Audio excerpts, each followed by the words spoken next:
আসসালামু আলাইকুম viewer, welcome to Mrs home maker video. আমি প্রথি সুলতানা আজকের ব্লগে আপনাদের সবাইকে ওয়েলকাম করছি। আজকে আমি মূলত আপনাদের সাথে শেয়ার করব যে রাত্রেবেলা হচ্ছে গিয়ে আমি কোন কোন কাজগুলো গুছিয়ে রাখি। দেখা যায় মোস্ট অফ দ্য টাইম যখন আমার অফিস থাকে, তো যে কাজগুলো আমাকে রাতে করতে হয়, বা আপনারাও যারা সাধারণ গৃহিণী আছেন, মূলত এই কাজগুলো যদি আপনারা রাতের বেলা করেন, এতে করে আপনাদের সকালটা অনেক সুন্দরভাবে শুরু হবে। অর্থাৎ সকালবেলা আপনাদের অত বেশি টেনশন থাকবে না যে এই কাজ আছে এই কাজ আছে। তো এটা হচ্ছে আমার থিঙ্কিং। তো আজকে সেটাই আমি আপনাদের সাথে শেয়ার করব। আর বিশেষ করে এখন অফিস খুলেছে, তবে যে বিষয়টা সেটা হচ্ছে রেগুলার বেসিসে আমার অফিস করতে হবে না। আমাকে সপ্তাহে একদিন কি দুদিন অফিসে যেতে হবে, আর অন্যান্য দিন বাসায় বসে অফিসের কাজ কর্ম টুকিটাকি দেখতে হবে।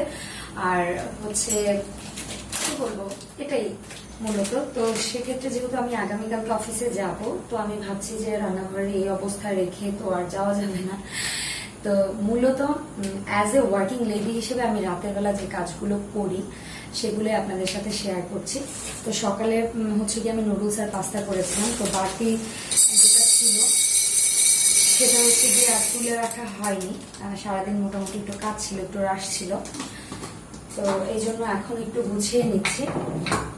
আর এই কাজগুলো যে প্রতিদিন করতে হবে এমনটা না, সপ্তাহে এক আধ দিন বা মাসে এক আধ বাড়ি হয়তো এই জারগুলো রিফিল করতে হয়, এক এক সময় এক একটা করতে হয়।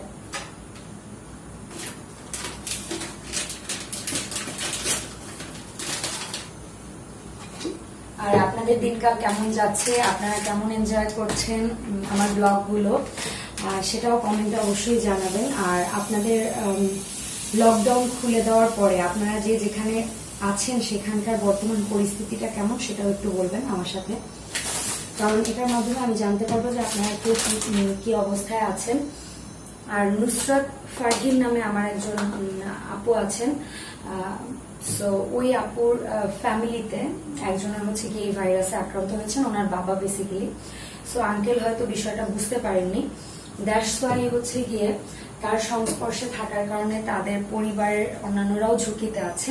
তো আপনাদের সবার কাছে একটা অনুরোধ করব যে আপনারা প্লিজ তাদের পরিবারের জন্য দোয়া করবেন, তারা যেন সবাই ভালো থাকেন বা এই পরিস্থিতিটা সামলে তারা যেন উঠতে পারেন। তো সেই দোয়াটা আপনারা সবাই করবেন।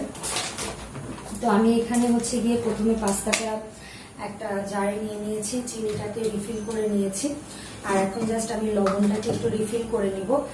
তো লবণটা রিফিল করার ক্ষেত্রে যে কাজটা করব, আমি আগে হচ্ছে গিয়ে পুরোনো জার থেকে আমি হচ্ছে গিয়ে লবণটা নিয়ে নিব। সবসময় আমি একটা জিনিস আপনাদেরকে বলি যে আগের জিনিসটাকে আগে খেয়ে শেষ করতে হবে। খাবার জিনিস যেহেতু যেটা আগে বাই করা হয়েছে সেটা আগেই কনজিউম করতে হবে।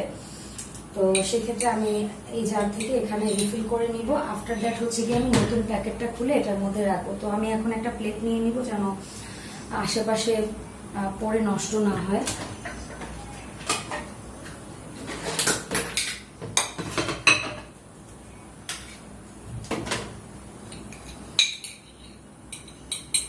আর আজকে হচ্ছে গিয়ে আমার যে ভিডিওটা দিয়েছি তাতে একজন আপু একটা জিনিস, গতকালকের ভিডিওতে একজন কমেন্ট করেছেন, আজকে আরেকজন কমেন্ট করেছেন। গতকালকের ভিডিওটা ছিল এরকম যে মানে ভিডিওতে কমেন্টটা পেয়েছি, সেটা হচ্ছে যে আমি কেন আমার এই চ্যানেলে আমার নতুন চ্যানেলটাকে প্রমোট করি না। অর্থাৎ আপনারা অনেকেই হয়তো আমার ফ্যামিলিতে নতুন যারা জয়েন করেছেন ইউটিউব ফ্যামিলিতে, তারা হয়তো জানেন না যে আমার আরেকটা চ্যানেল আছে, সেটা হচ্ছে প্রথিস ডিজায়ার। আর সেখানে আমি বরিশালের ভাষায় অর্থাৎ আঞ্চলিক ভাষায় আমি ব্লগ করে থাকি। সো আপনারা যারা এখনো আমার নতুন চ্যানেলটি ভিজিট করেননি, আমি এই ভিডিওর ডেসক্রিপশনে লিঙ্ক শেয়ার করে দিব। এছাড়াও আমার এই চ্যানেলে আনাদার চ্যানেলের লিঙ্কটা দেওয়া আছে।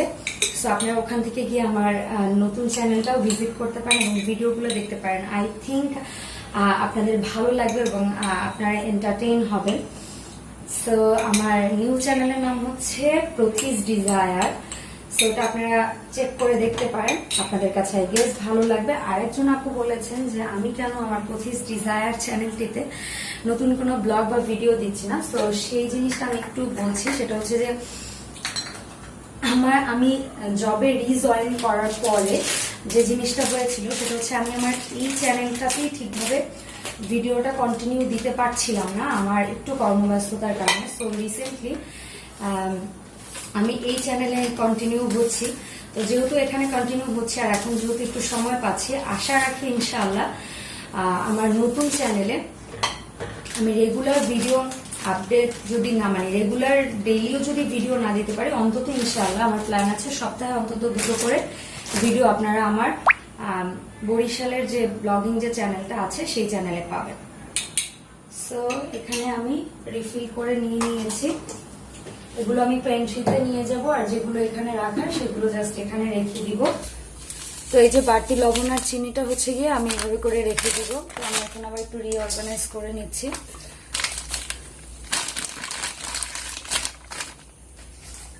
অয়েল আনতে নিষেধ করেছিল আপনাদের ভাইয়াকে, তারপরও আনিয়ে রাখলো জাস্ট ফর সেফটি।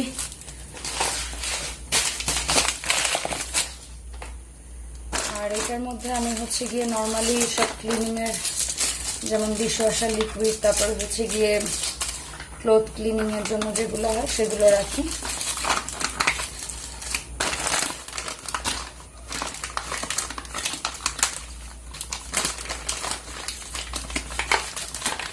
তো এই কাজগুলো যে প্রতিদিন থাকে বিষয়টা ঠিক এমন না, যেদিন থাকে নর্মালি আমি ওই দিন করে ফেলি। আর ওই দিন তো এগুলো ওয়াশ করে আমি রেখে দিয়েছিলাম বাইরে, যেন ভেজা অবস্থাতে পেন্ট্রির মধ্যে রাখলে যে জিনিসটা হয়, পেন্ট্রিটা তো হচ্ছে গিয়ে পার্টেক্সের, সো সমস্যা হতে পারে। দ্যাটসটাই হচ্ছে গিয়ে ওটা একদম আমি ওই প্লেটের উপরেই রেখে দিয়েছিলাম যেন সুন্দরভাবে এয়ার ড্রাই হয়ে যায়।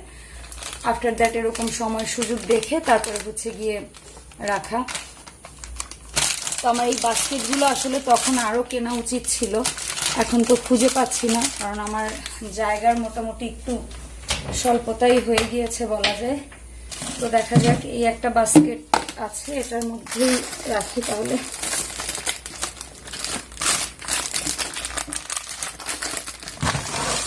পেন্ট্রিটাকেও একটু ডিপ ক্লিন করতে হবে আমার যেটা মনে হচ্ছে। তো দেখি, এখন তো বৃষ্টি বৃষ্টি হয়, আমি ভেবেছিলাম যে কিছু জিনিস একটু রোদেও দেওয়া উচিত, ডাল বা অন্যান্য আদার্স কিছু জিনিস।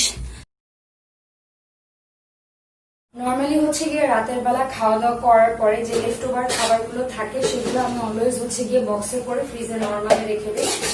তো আজকেও রাতে ডিনার করার পরে যে লেফট ওভার খাবারটা ছিল সেটা আমি জাস্ট হচ্ছে গিয়ে বক্সে রেখে দিচ্ছি।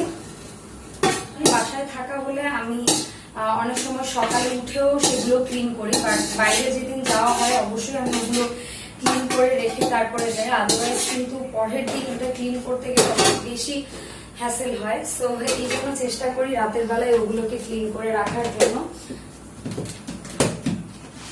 তো আমি এখানে খিচুড়িটা রেখে দিয়েছি, আর তারপরে হচ্ছে গিয়ে আমি লেফট ওভার একটু চিকেন আছে, তো সেটাকেও আমি রেখে দিব।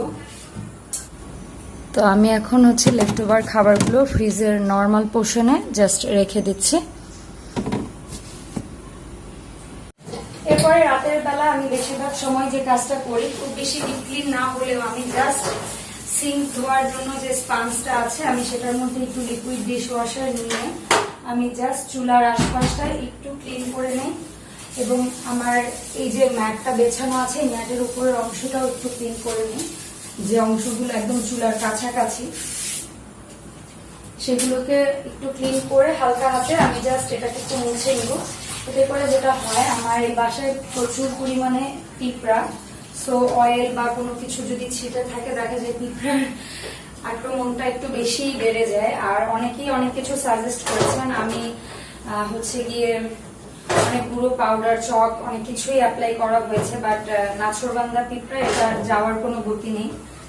সো যার কারণে একটু পরিষ্কার করে রাখতে হয়। আর নর্মালি হচ্ছে গিয়ে কিচেনটা রাতের বেলা এভাবে ক্লিন করে নিলে তেলা পোকা এবং পিঁপড়ার উপক্রমটা একটু কম হয়। সো আমি জাস্ট একটু ভেজা কাপড়টা দিয়ে আশপাশটাও একটু সুন্দরভাবে হালকা করে মুছে নেই। আর এই কাজগুলো যদি আপনি অ্যাজ এ ওয়ার্কিং লেডি নাও হন, আপনি যদি অ্যাজ এ হাউস ওয়াইফও হন, আপনি যদি নর্মালিও করেন, সেক্ষেত্রেও কিন্তু আপনার সকালবেলা একদম পিসফুল একটা মাইন্ডে আপনি ঘুম থেকে উঠে রিল্যাক্সে আপনি আপনার প্রেয়ার দেন হচ্ছে গিয়ে আদার্স যে কাজগুলো সেগুলো করতে পারবেন। আর আপনার যদি ছোট বেবি থাকে, দেখা যায় অনেক সময় ছোট বেবিদের সময় দিতে হয়, সকালবেলা উঠে ওদের আবার এক্সট্রা কাজ থাকে, ওদের খাবার খাওয়ানো আদার্স কাজ। আর এখন তো লকডাউন, স্কুল নেই, বাট যাদের বাচ্চা আছে, যারা টাইমটাকে কিভাবে ম্যানেজ করবেন বলেন, তারা এই ধরনের কাজগুলো একটু সময় নিয়ে, অর্থাৎ রাতের বেলা আপনি যদি জাস্ট 30 মিনিট সময় আপনাকে রান্নাঘরে দেন, আমি বলবো 30 মিনিট অনেক বেশি সময়, যারা নতুন কাজ খুব বেশি ফাস্ট করতে পারে না তাদের জন্য 30 মিনিট, বা এরকম 30 মিনিটও হতে পারে কিচেনের সবকিছু পরিষ্কার করা থেকে শুরু করে হাই পাতিল ধোয়া। হাইস্ট 30 মিনিট সময় যদি আপনি আপনার কিচেনে দেন, যেতে করে আপনার কিচেনটাকে আপনি প্রপারলি ক্লিন করে তারপরে কিন্তু আপনি রাতের বেলা একদম সুন্দরভাবে ঘুমাতে যেতে পারবেন। এতে করে আপনার কোনো অসুবিধা হবে না। আমি জাস্ট একটু কাপড়ের সাহায্যে আশপাশটা সব মুছে ক্লিন করে নিয়েছি। আর এখন আমি হচ্ছে কিচেনের মধ্যে যে হাঁড়ি পাতিল গুলো হয়েছে এগুলো জাস্ট একটু ক্লিন করে নেব।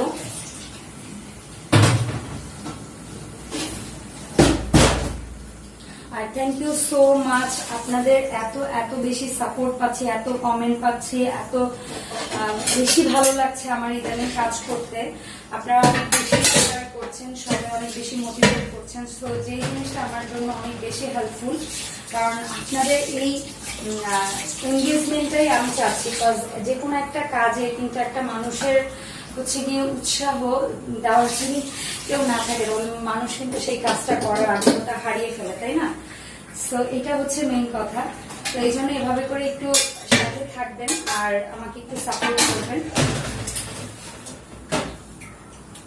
তো আমি এখন একে একে জাস্ট হাঁড়ি পাতিলগুলো, আরো কিছু হাঁড়ি পাতিল নিচে রাখা আছে, ওগুলো সব ক্লিন করে নিব। তারপরে যে ময়লাটা হয় সেইগুলো হচ্ছে গিয়ে আমার বারান্দায় একটা বালতি রাখা থাকে, আমি জাস্ট ওখানে রেখে দিই। অনেক সময় সবজি টবজি একটু বেশি হয়ে গেলে আমার রান্নাঘরে ছোট, আবার ঘরের মধ্যে কিন্তু শুধু ড্রাই ওয়েস্ট বা ওয়েট ওয়েস্ট থাকে না, দুই ধরনেরই থাকে। বেডরুমে হচ্ছে বিন থাকে বা আদার্স রুমে বিন থাকে, সবগুলো বিনের ময়লা আমি রাতের বেলা হচ্ছে গিয়ে নিয়ে বারান্দায় বালতিটার মধ্যে রেখে দিই। ওটা হচ্ছে সকালবেলা নিচে দেয়া হয় বা রাখা হয়। এই কাজগুলো করে নিলে হচ্ছে গিয়ে একদম রিল্যাক্স লাগে।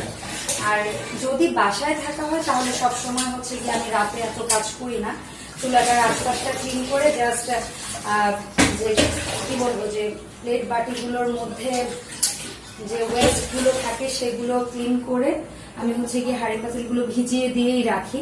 তো আপনারা আপনাদের সুবিধা অনুযায়ী কাজ করবেন। এতে করে আসলে সকালবেলা ঘুম থেকে কিন্তু অনেক বেশি পেরেশানি নিয়ে ওঠা যায় না, তাই না? সকালটা সুন্দরভাবে শুরু করতে হলে আগের দিনে হচ্ছে গিয়ে একটু কাজটাকে এগিয়ে রাখতে হয়, তাহলে কিন্তু আপনি একদম রিল্যাক্সে ঘুম থেকে উঠে আপনি আপনার অন্যান্য কাজগুলো করতে পারবেন।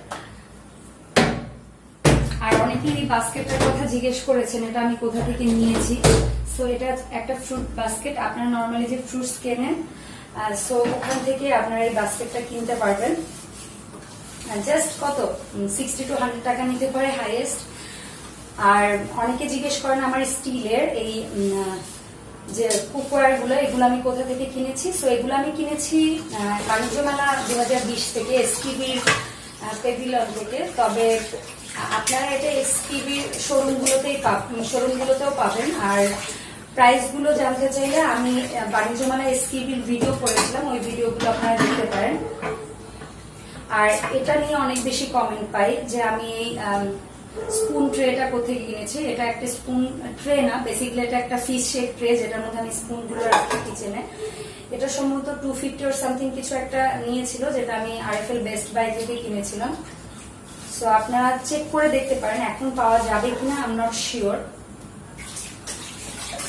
আর আপনারা অনেকে আমার কিচেনের অনেক কিছু ব্যাপারে জানতে চান, তো আমি ভাবছি যে আমি কিচেনের বিভিন্ন মানে যে জিনিসপত্র আছে, ইউটেন্সিলস বা আদার্স যে জিনিস, কুকওয়্যার, সো এগুলোর প্রাইস এবং এগুলো আমি কোথা থেকে কিনেছি, কি করেছি, এগুলো নিয়ে ভিডিও করতে। আপনারা যদি দেখতে আগ্রহী হন তাহলে এই ভিডিওটা অবশ্যই কমেন্ট করে জানাবেন, তাহলে আমি ভিডিওটা মেক করব। আর আমি এই যে জাস্ট জ্যাম আর হচ্ছে গিয়ে সসের বটলটাকে রিসাইকেল করে নিচ্ছি, এগুলোর মধ্যে আমি হচ্ছে ইনডোর প্ল্যান্ট অর্গানাইজ করব।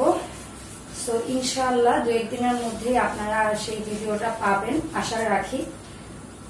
আর আমি কিন্তু ফেসবুক একটা পেজ ওপেন করেছি আপনাদের সুবিধার জন্য, যেন আপনারা আমার সাথে কানেক্টেড থাকতে পারেন।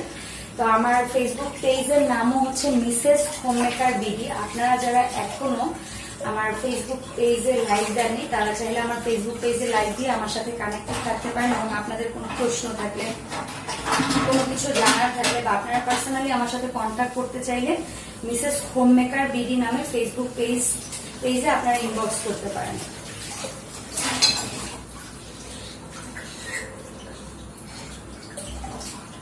তো আমি এগুলো জাস্ট ক্লিন করে নিয়ে আবার ব্যাক করছি। এই যে পিঁপড়া হাতের মধ্যে লেগে একদম পুরো হাত লাল হয়ে গেছে। এই যে হাড়ির মধ্যে পিঁপড়া ছিল, ধোয়ার সময় কয়েকটা পিঁপড়া কামড় দিয়েছে, তো খুবই খারাপ অবস্থা। তো আমি তো সমস্ত হাড়ি ধুয়ে নিয়েছি, সিঙ্ক, তারপরে হচ্ছে চুলা, দেন হচ্ছে গিয়া চুলার আশপাশ ক্লিন করে নিয়েছি, লেফট ওভার খাবার নিয়ে নিয়েছি, আর যা রিফিল করা দরকার ছিল সেগুলো করেছি। এখন জাস্ট হচ্ছে গিয়ে আমি আমার ময়লার বালতির মধ্যে যে পলিথিনটা আছে এটাকে নিয়ে নিব। আমি বারান্দায় অলওয়েজ যে বালতিটা রাখি সেটার মধ্যে আমি রেখে দিব, আর ওখান থেকেই সকালে ময়লাটা ফেলানো হয়। আর আমি রাতের বেলায় হচ্ছে গিয়ে ময়লার এই ঝুড়িটার মধ্যে আমি একটা পলিথিন দিয়ে রাখি, এতে করে ময়লার ঝুড়িটা ভালো থাকে। আর এছাড়া আমি যে কাজটা করবো সেটা হচ্ছে, দেখা যায় অনেক সময় সকালবেলা উঠে কলে পানি পাওয়া যায় না, তো সেই ক্ষেত্রে সকালবেলা উঠে যদি একটু চা খেতে হয় বা কিছু করতে হয় যেন কোনো ধরনের অসুবিধা না হয়, এই জন্য আমি ছোট্ট একটা বালতি আর হচ্ছে গিয়ে এই জগটা সবসময় ভরে রাখি, যেন সকালবেলা চা খাওয়া হোক বা একটু নাস্তা বানানো হোক তাহলে যেন সেটা করা যায়। কারণ অফিস যাওয়ার আগে অনেক সময় সকালবেলা ঘুম থেকে উঠে একটু টায়ার্ড লাগলে অন্তত চাটা খাওয়া হয়, তো সেই জন্য এটাকে রিফিল করে রাখি। তো এই তো ছিল মোটামুটি আমার রাতের বেলার কিচেনের ক্লিনিং বা নর্মালি যে কাজগুলো আমি করে থাকি যদি আমার অফিস থাকে। আর অফিস না থাকলেও মোটামুটি ম্যাক্সিমাম কাজগুলো আমি করে থাকি। যে কাজটা করা হয় না অনেক সময় বাসায় থাকলে সেটা হচ্ছে হাঁড়ি পাতিলগুলো ধোয়া হয় না, যেটা সকালবেলা উঠেও অনেক সময় ক্লিন করা হয়। সো এই ছিল আমার আজকের ব্লগ। আপনাদের কেমন লেগেছে সেটা অবশ্যই জানাবেন, আর এর মধ্যে কোন টিপসটা বা কোন কাজগুলো করলে আপনাদের সকালটা ইজি হবে বা সকালটা সুন্দর হবে সেটা আমাকে জানাবেন।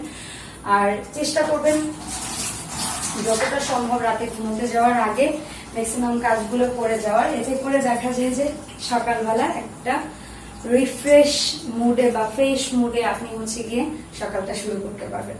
তো সবাই ভালো থাকবেন, সুস্থ থাকবেন, সুন্দর থাকবেন, আমাদের জন্য দোয়া করবেন। নতুন ব্লগে আবার দেখা হবে। আল্লাহ হাফেজ, আসসালামু আলাইকুম।